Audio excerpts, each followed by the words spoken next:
Tabriklayman, birinchi o'rinni olibsiz. Rahmat. Taassurotlar qanaqa? Taassurotlar juda ham ajoyib. Musobaqamiz juda ham chiroyli o'tdi. Murosasiz o'tdi.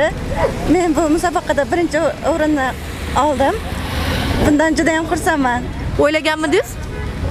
Orzu qilgandim. Orzuyim amalga oshdi. Tabriklaymiz. Yana shunaqa musobaqalar bo'lsa qatnasharmidingiz? Albatta.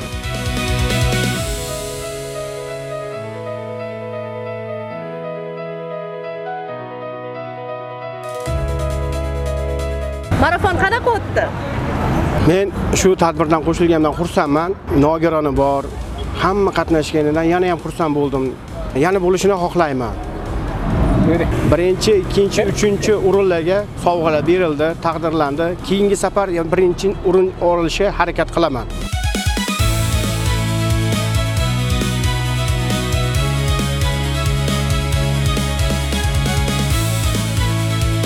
Bugungi o'sha ijtimoiy himoya reyestrida turuvchi yoki bo'lmasam o'sha nogironligi bo'lgan shaxslar o'rtasidagi bu juda qiziqarli bahsga boy marafonda ko'plab nogironligi bo'lgan shaxslar ishtirok etishdi.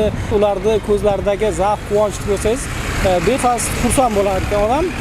Shuningdek, agentlik xodimlari ham bevosita ishtirok etishdi. Shahar va tuman inson ijtimoiy xizmatlar markazi xodimlari, qolaversa boshqarma xodimlari.